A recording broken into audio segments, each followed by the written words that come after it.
आज ही मेरी शादी हुई थी, लेकिन विदाई के समय मेरी माँ ने कहा, नेहा, अपने पति को शादी की पहली रात अपने पास मत आने देना। अगर शादी की पहली रात वह तेरे करीब आ गया तो वह तुझे तलाक दे देगा। इसलिए मेरी इस बात का ध्यान रखना कि तेरा पति तुझे ना छुए। मैं हैरान होकर अपनी माँ को देखने लगी। मेरी माँ ने कहा, बस मेरी यही बात मान लो, बस अभी फिलहाल जितनी तुझसे कोशिश हो सके अपने पति से दूर रहना। मैंने कहा, लेकिन मम्मी ऐसा क्यों? वह मेरा पति है और वह क्यों मानेगा?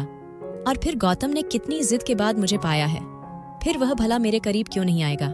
और फिर मेरी माँ ने मुझे ऐसी हकीकत बताई कि मैं कांप कर रह गई। मैंने कहा, माँ, आपको यह शादी नहीं करवानी चाहिए थी। आपको कम से कम गौतम की जिंदगी बर्बाद करने से पहले एक बार तो सोचना चाहिए था। जब यह सच्चाई गौतम को पता चलेगी तो उनका पूरा घर ही बर्बाद हो जाएगा। ये आपने अच्छा नहीं किया। मेरी आंखों में आंसू आ गए थे। मेरी माँ ने मेरी यह सच्चाई मुझसे क्यों छुपाई थी? मेरी माँ ने कहा कि यह शादी गौतम की जिद पर हुई है। मैंने तो इस रिश्ते के लिए पहली बार में ही मना कर दिया था, लेकिन उन लोगों ने जब नहीं माना तो मैंने भी सोचा, अच्छा है, तू भी अपने घर की हो जाएगी। हो सकता है समय गुजरने के साथ साथ तेरी जिंदगी में भी खुशियों के रंग भर जाए, क्योंकि तू कब तक हमारी दहलीज पर बैठी रहती? मैं क्या करती? उदास मन से ससुराल चली आई। मैंने ऐसा ही किया, पति को करीब ना आने दिया। सुहाग रात के कमरे में वह बेड पर बैठा मेरे हुस्न की तारीफें कर रहा था, और जैसे ही उसने मेरा हाथ छुआ मैंने उसे पीछे की तरफ धकेल दिया। वह हैरान हुआ। मेरा पति गौतम मुझे वजह पूछने लगा तो मैंने रोना धोना मचा दिया, लेकिन मैंने नहीं बताया। फिर एक दिन मेरे पति गौतम को जब पूरा राज पता चल गया तो मैं किसी को मुंह दिखाने के काबिल नहीं रही, क्योंकि मेरे अंदर तो दुल्हन बनी मैं गौतम के कमरे में बेड पर बैठी थी और वह मेरे सामने बैठा मुझे बड़ी हैरत से देख रहा था। मेरा पूरा शरीर इस समय बुरी तरह से कांप रहा था। मैं पूरी बर्फ की तरह ठंडी पड़ चुकी थी। सामने बैठा मेरे पति की तेज नजरें मुझे अपने शरीर के आर पार होती महसूस हो रही थी। वह कहने लगा, क्या बात है नेहा, क्या यह शादी तुम्हारी मर्जी से नहीं हुई है? मैंने अपनी नजरों को उठाते ही उसे देखा तो अपने आंसुओं को रोक रही थी। मेरे होंठ बुरी तरह से कांप रहे थे और वो बड़े सख्त और गुस्सीली शब्दों में मुझसे वजह पूछ रहा था। मैं चाहकर भी बोल नहीं पा रही थी कि असल वजह क्या है। उसने दोबारा से मुझे दहाड़ते हुए पूछा, नेहा, मैंने कुछ पूछा है तुमसे? उसके इस तरह दहाड़ने पर मैं पूरी तरह घबरा गई थी और जोर से रोने लगी, लेकिन सामने वाला शायद पक्का इरादा कर चुका था कि मुझसे जवाब लिए बिना मुझे छोड़ेगा नहीं। गौतम ने फिर तेज आवाज में कहा, ये रोना धोना बंद करो और बताओ मुझे इनकार की वजह क्या है? अगर तुम यह सोच रही हो कि आज की रात मैं तुम्हारे ये आंसू देखकर पिघल जाऊंगा और आज की रात तुम्हारे करीब नहीं आऊंगा, तो यह तुम्हारी गलतफहमी है और इस गलतफहमी को अपने दिल से निकाल दो। यह कहकर उसने मेरा हाथ अपने हाथ की सख्त पकड़ में लिया था, जो बुरी तरह से कांप रहा था। मैंने अपना हाथ खींचने की कोशिश की तो वो मेरे और भी करीब आ गया। कहने लगा, क्यों नेहा, क्यों मेरा इम्तिहान ले रही हो? मेरी पसंद के शादी के खूबसूरत जोड़े में सजी मेरे सामने बैठी हो और मुझे खुद के करीब भी नहीं आने दे रही हो। आखिर मैंने ऐसा कौन सा पाप कर दिया है, ऐसी कौन सी गलती की है जो तुम मुझसे यूं दूर भाग रही हो? आज हमारी शादी की पहली रात है। इस शादी को लेकर लड़के और लड़की के दिल में कितने अरमान होते हैं, और तुम आज की रात मुझे खुद के करीब क्यों नहीं आने दे रही हो? आखिर इस सब की वजह क्या है? मुझे कम से कम वजह तो बताओ। हो सकता है मैं तुम्हारी मुश्किल को हल कर दूं।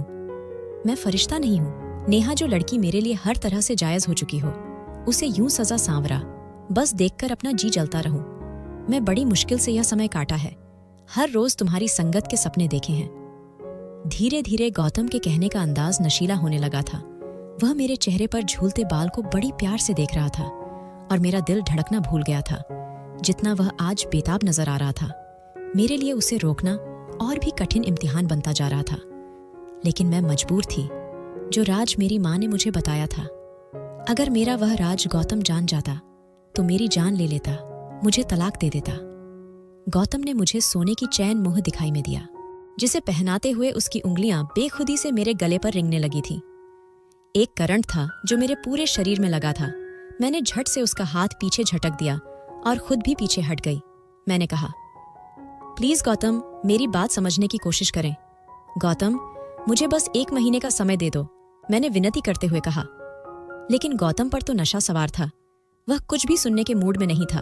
कहने लगा, वजह बताओ मुझे, वरना मैं जबरदस्ती पर उतर जाऊंगा। तुमसे अपना हक वसूल कर लूं तब भी तुम मुझसे सवाल नहीं करोगी।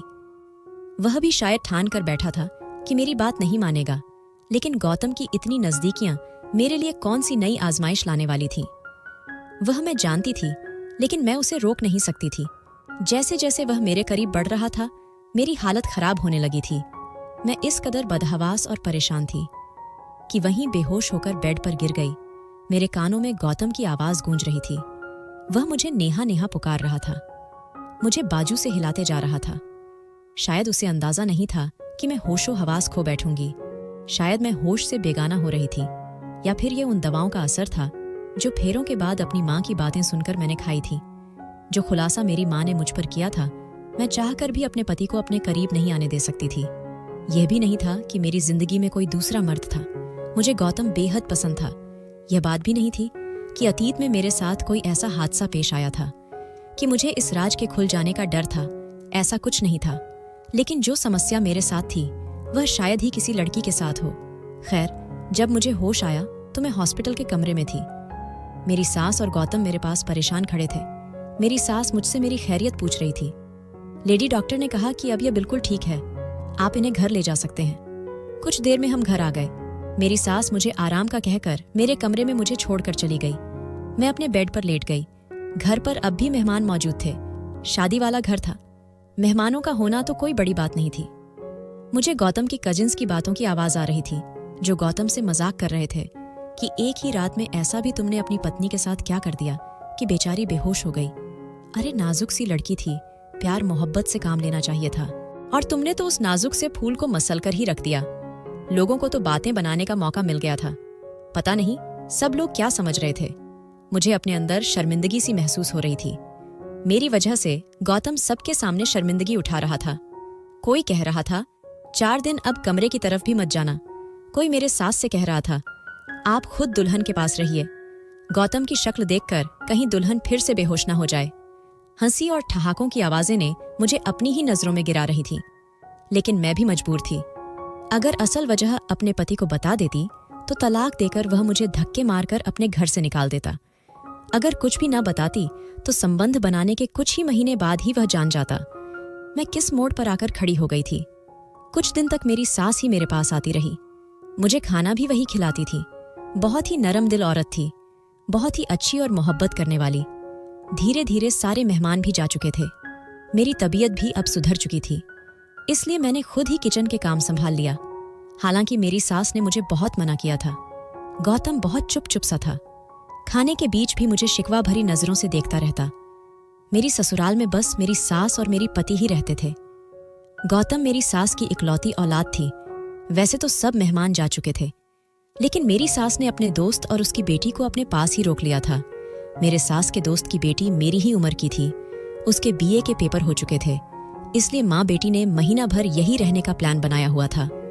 सोनी खूबसूरत भी बहुत थी, और जो बात मुझे खटकती थी वह ये थी कि वह गौतम के साथ बेधड़क अंदाज में रहती थी और गौतम से हंस हंस कर बातें करती थी। उस दिन भी खाने की टेबल पर सोनी गौतम से ना जाने कहां कहां की बातें किए जा रही थी, लेकिन गौतम तो उसकी बातों पर ध्यान ही नहीं दे रहा था। वह बस लिए दिए ही जवाब दे रहा था। उसकी नजरें तो मुझ पर ही जमी हुई थी। जबान से मुझे कुछ नहीं कह रहे थे, लेकिन उसकी नजरें जो कुछ मुझसे कहती थी मैं जानकर भी अनजान बन जाती थी। रात को मैं किचन के काम निपट रही थी। मेरी सास अपने कमरे में जा चुकी थी और उनकी सहेली और सोनी भी उन्हीं के कमरे में जा चुकी थी। गौतम के इस छोटे से फ्लैट में बस 2 ही कमरे थे, एक हॉल और एक डाइनिंग रूम था। मैं अभी बर्तन ही धो रही थी जब मुझे किसी की बेताब नजरों ने उलझने पर मजबूर किया था। मैंने पलट कर देखा तो गौतम मेरे बिल्कुल पीछे खड़ा था। कहने लगा, नींद नहीं आ रही, सर में दर्द है, मुझे 1 कप चाय बना दो नेहा। मैंने चाय की केतली गैस पर रख दी। मुझे लगा था कि वह चाय का कहकर बाहर चला जाएगा। मैं किचन के काम के समय दुपट्टा किचन के दरवाजे पर लटकाकर ही काम करती थी, क्योंकि उस समय मैं किचन में अकेली होती थी। फिर घर पर भी कोई देवर जेठ ससुर भी नहीं थे। लेकिन गौतम इस तरह अचानक से किचन में आ जाएगा और मेरे पास खड़ा हो जाएगा, मुझे अंदाजा ही नहीं था। वह मेरी ओर तक तकी लगाए देख रहा था। जब मैं उसको अपनी तरफ गौर से देखती तो मुझे शर्म सी आने लगी थी। वह किचन के दरवाजे के पास खड़ा था।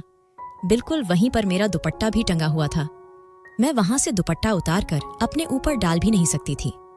मेरी कोशिश थी कि जल्द से जल्द चाय बन जाए। लेकिन मुसीबत यह थी कि आज गैस चूल्हे को भी क्या हो गया था, इतना स्लो चल रहा था। शायद चूल्हे में कोई कचरा फंस गया था। इतना स्लो चलता तो 15-20 मिनट चाय बनने में लग जाने थे, और 15-20 मिनट यूं ही खड़े होना मेरे लिए मुश्किल हो रहा था। मैं बार बार गौतम की नजरों से उलझ रही थी। दिल की धड़कनें मेरे काबू से बाहर थी। तभी अचानक मुझे गौतम की आवाज अपने कानों में सुनाई दी। गौतम कह रहा था, नेहा तुम्हारे बाल कितने लंबे और खूबसूरत हैं। मैंने तो आज गौर किया है। वह थोड़ा सा और मेरी तरफ बढ़ चुका था।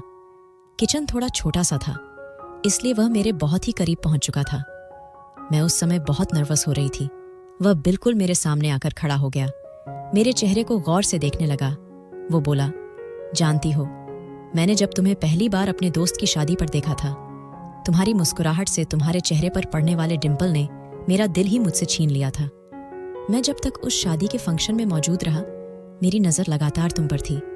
बस वही अपना दिल तुम पर ऐसा हारा कि जब तक रिश्ता पक्का नहीं हो गया। मेरा सुकून चैन तो जैसे मुझसे छीन ही गया था। ये कहते हुए वह मेरे और भी करीब आ गया था। मैं पीछे सेल्फ से जा लगी थी।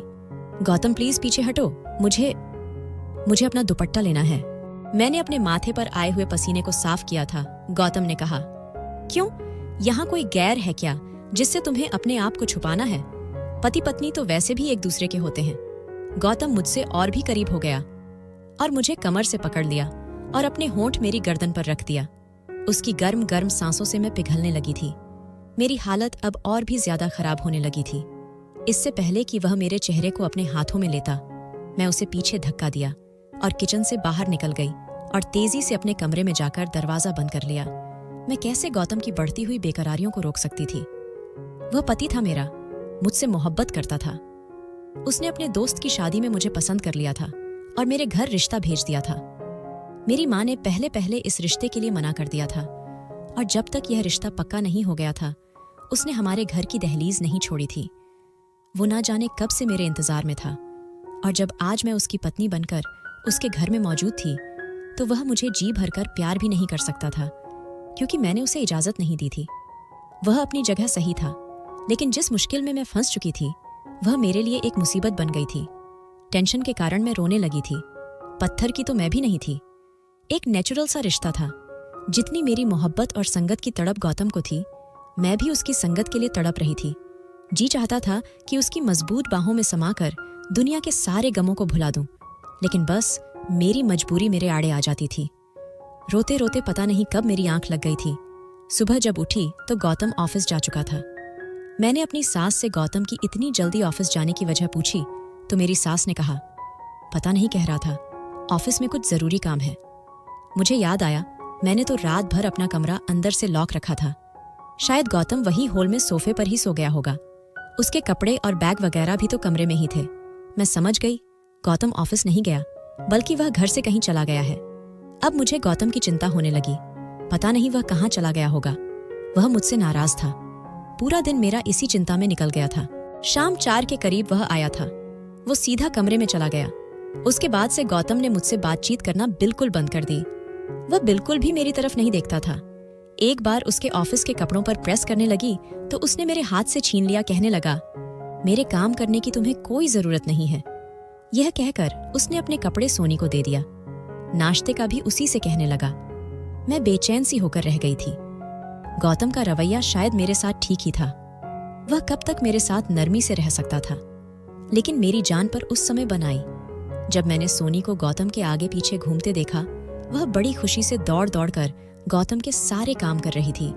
हैरत तो मुझे यह देखकर भी हुई कि शाम को जब गौतम ऑफिस से वापस आता था, उस समय सोनी नई दुल्हनों की तरह तैयार होकर दरवाजे पर खड़ी रहती थी। जैसे ही गौतम अंदर आता, सोनी भागकर उसके करीब जाती, उसे मुस्कुराते हुए हेलो कहती और उसके हाथ से बैग ले लेती। जो जिम्मेदारी मेरी थी, वह बड़ी खुश दिल्ली से सोनी निभा रही थी, और मेरे अंदर तो जैसे आग ही लग गई थी। लेकिन मैं क्या कह सकती थी, क्योंकि गौतम खुद उसे इतनी अहमियत दे रहा था। शायद इसलिए कि जो वह चाहता था वह मैं पूरा कर नहीं सकती थी। बात यहीं तक रुकी रहती तो ठीक था। एक बार रात के समय मेरी आंख खुली तो मुझे बाहर डाइनिंग रूम से बातों की आवाज आ रही थी। जब मैं कमरे से बाहर निकली तो दोनों ही हंस हंस कर बातें कर रहे थे। सामने चाय के 2 कप भी पड़े हुए थे। मुझे देखकर सोनी की हंसी को तो ब्रेक लग गए थे। लेकिन गौतम बिल्कुल बेपरवाह सा बैठा हुआ था और सोनी से बातें करता रहा जैसे उसे मेरे होने ना होने की कोई परवाह ही ना हो। मैं रोते हुए अपने कमरे में चली गई। मेरी जिंदगी धीरे धीरे बर्बाद हो रही थी। मेरा घर उजड़ रहा था, लेकिन मैं शायद जिंदगी के उस मोड़ पर खड़ी थी कि जहां आगे कुआं और पीछे खाई थी।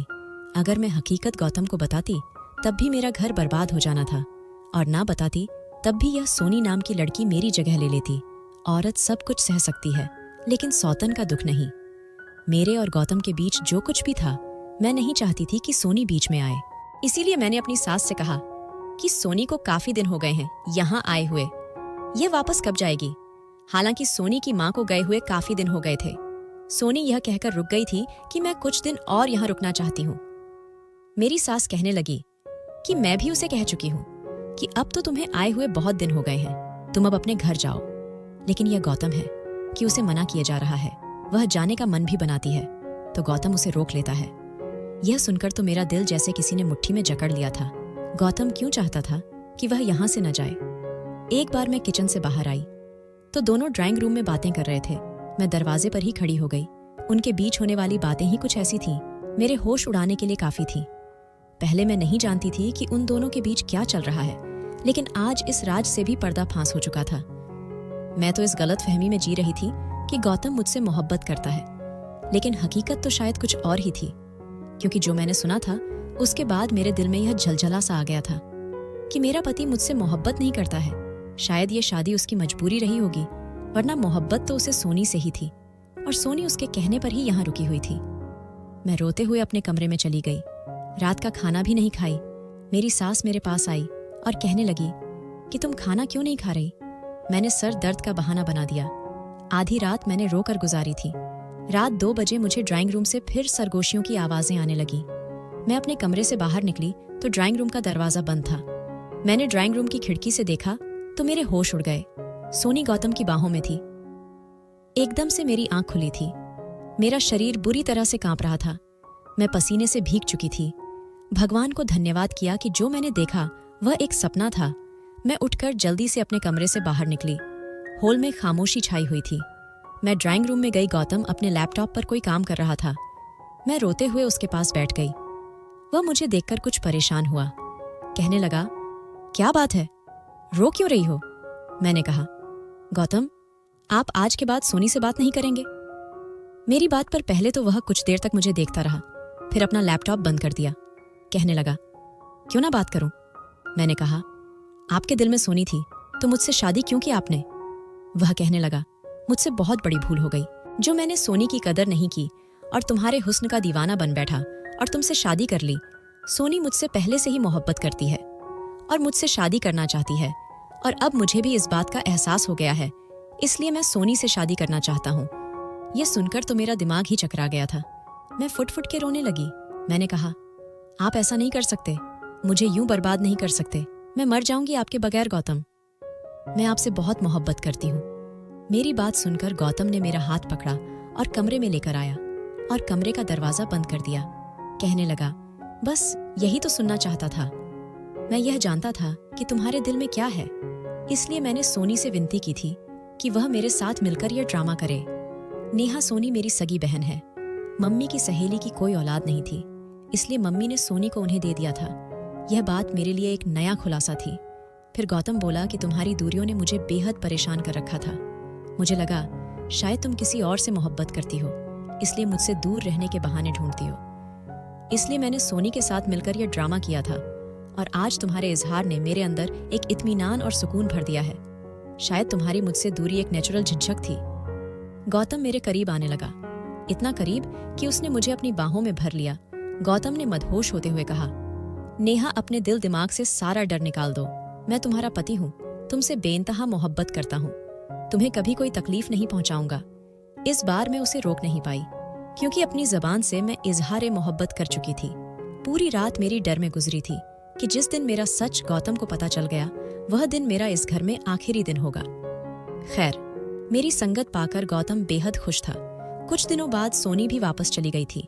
बस मेरा दिल हर समय डर के साए में रहता था कि जब मेरी सच्चाई का पता गौतम को होगा तो मेरा क्या होगा।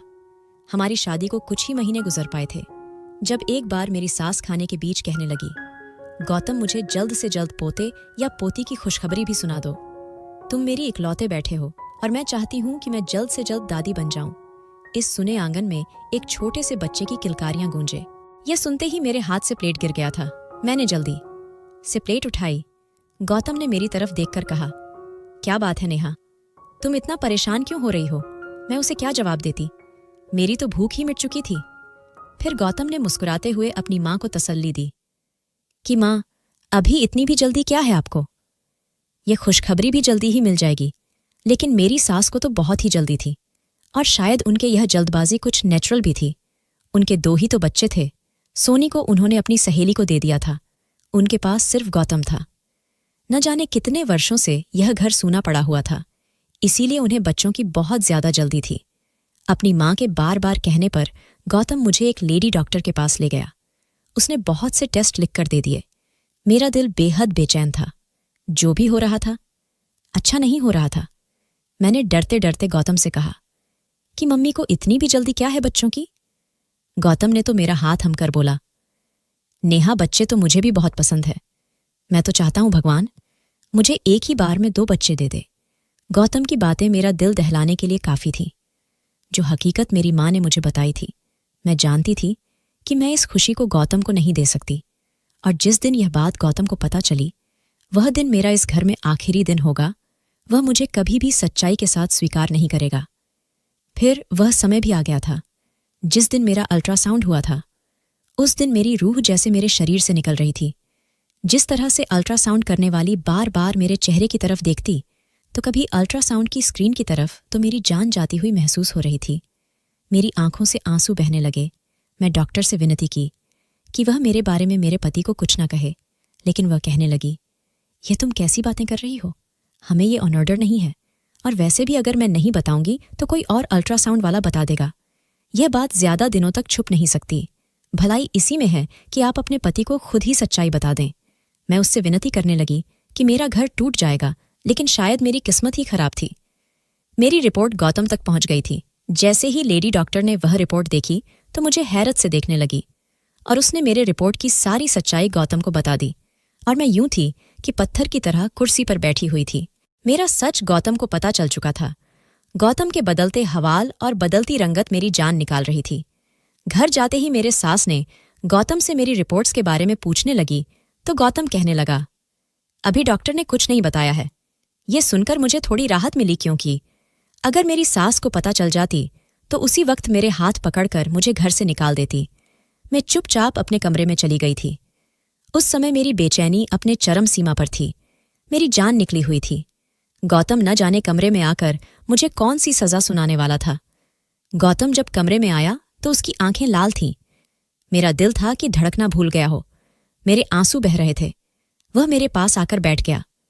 कुछ देर मुझे खामोशी से देखता रहा। उसने जवान से तो कुछ नहीं कहा, लेकिन नजरें जैसे बहुत कुछ कह रहे थे कि इतनी बड़ी बात मुझसे क्यों छुपाई। मैं बस लगातार आंसू बहा रही थी। मैंने खुद को तकदीर के हवाले कर दिया था। थोड़ी देर बाद गौतम कहने लगा, बस एक बात बता दो नेहा, क्या तुम यह बात पहले से जानती थी? मैंने ना में सिर हिला दिया। मैंने कहा, मेरी माँ ने मुझे शादी की रात फेरों से कुछ देर पहले ही यह बात बताई थी। यही वजह थी कि मैं आपको अपने करीब आने से रोक रही थी, ताकि आप यह सच जानकर मुझे तलाक ना दे दो। यह कहकर मैं रोने लगी। वह कहने लगा, तुमने अच्छा नहीं किया नेहा। तुम जानती थी कि मैं इकलौता हूं। मेरी माँ को औलाद चाहिए। तुम्हारी माँ अगर सच्चाई जानती थी तो उन्होंने हमें अंधेरे में रखकर गलत किया है। यह कहकर गौतम कमरे से बाहर चला गया। पूरी रात वह कमरे में नहीं आया था। मेरी माँ ने मुझे शादी की रात रोते हुए यही तो बताई थी कि मेरे अंदर जन्म से ही बच्चेदानी मौजूद न थी। मैं कभी भी माँ बन ही नहीं सकती थी। 14-15 साल की हुई तो मुझे पीरियड्स नहीं आए थे। मेरी माँ को भी चिंता हुई थी। मैं 16 साल की भी हो गई थी, लेकिन पीरियड्स नहीं आए। फिर वह मुझे एक लेडी डॉक्टर के पास लेकर गई थी, जहां मेरा अल्ट्रासाउंड हुआ था। लेकिन मेरी माँ ने उस समय मुझसे मेरी यह हकीकत छुपा ली थी। उन्होंने यही कहा था कि तुम्हारे अंदर थोड़ी सी कमी है जो समय के साथ साथ ठीक हो जाएगी और तुम नॉर्मल हो जाओगी। मैं भी इस बात को भूल गई थी और अपनी जिंदगी में मगन हो गई थी। लेकिन शादी की रात फेरों से ठीक पहले मेरी माँ ने मुझे यह सच्चाई बताई थी।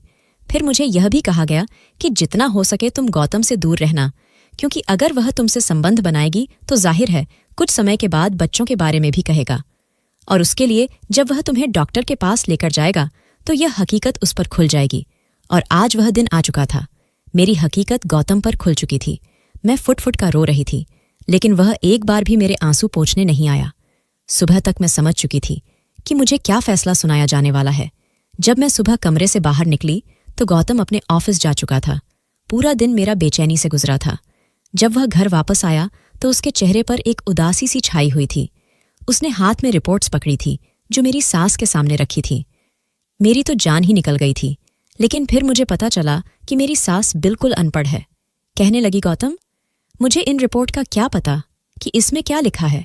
मुझे बताओ गौतम कि इस रिपोर्ट में क्या लिखा है। गौतम कहने लगा कि माँ, मैं आपको कभी भी वारिस नहीं दे सकता, क्योंकि मेरे अंदर बच्चा पैदा करने की सलाहियत नहीं है। मुझे कभी भी औलाद नहीं हो सकती। यह कहकर वह अपनी माँ की गोद में सर रखकर रोने लगा। मेरी सास के गले लग गया और कहने लगा, माँ, मैं एक बांझ मर्द हूं। भगवान के लिए मुझे दोबारा औलाद के लिए मत कहिएगा। मैं आपको सब कुछ दे सकता हूं सिवाय औलाद के। यह सुनकर मेरा रंग फीका पड़ गया था। गौतम ने हर बात खुद के ऊपर ले ली थी और मुझे हर चीज से आजाद कर दिया था। मेरी सास भी रो रही थी और मैं हक्का बक्का अपने पति को देख रही थी कि मर्द का कौन सा रूप था जो मेरे सामने गौतम की सूरत में था। मेरी सास ने जब खूब सारे आंसू बहा लिए तो कहने लगी, कोई बात नहीं गौतम, तू अनाथ आश्रम से कोई बच्चा ले लेना और हम उसे अपना समझकर पाल लेंगे, लेकिन तुम अपना दिल बुरा मत करो। मैं कभी तुम्हें दोबारा औलाद के लिए नहीं कहूंगी। कमरे में आकर गौतम बेड पर बेजान सा होकर लेट गया था। मैं उसके पास बैठ गई, उसके पैर पकड़ लिए। मैं रोने लगे। मैंने कहा कि आपने ये क्या किया। मेरी कमी को अपने सिर ले लिया। उसने मुझे बाजू से पकड़ा और अपने पास बिठाया। कहने लगा कि पति पत्नी एक दूसरे का अंग होते हैं और हमारे वश शरीर के साथ साथ हमारे अंदर की कमियों को भी छुपा लेता है। तुम मेरी हो नेहा, तुम्हारा ऐब मेरा ऐब है, तुम्हारी कमी मेरी कमी है और तुम्हारी खूबी मेरी खूबी है। मैं यह नहीं कहता कि यह सब मेरे लिए आसान था, लेकिन मैं तुम्हें भी नहीं छोड़ सकता था। इस सब में तुम्हारा कोई कसूर नहीं है। यह कहकर गौतम ने मुझे अपने सीने से लगा लिया। मैं दुनिया की सबसे खुशनसीब औरत हूं जिसे गौतम जैसा पति मिला। आज हमारी शादी को 5 साल गुजर चुके हैं। सोनी की भी शादी हो चुकी है और उसने 2 जुड़वा बेटों को जन्म दिया था। एक बेटा सोनी ने मुझे और गौतम को दे दिया। मैंने खुशी खुशी सोनी के बेटे को अपना लिया था। अब गौतम, मैं और मेरी सास बहुत ही खुश हैं। उस बच्चे को पाकर ऐसा लगता है जैसे हमारा परिवार अब पूरा हो चुका है। दोस्तों, वीडियो कैसा लगा कमेंट करके जरूर बताएं। वीडियो को लाइक और चैनल को सब्सक्राइब जरूर कर देना।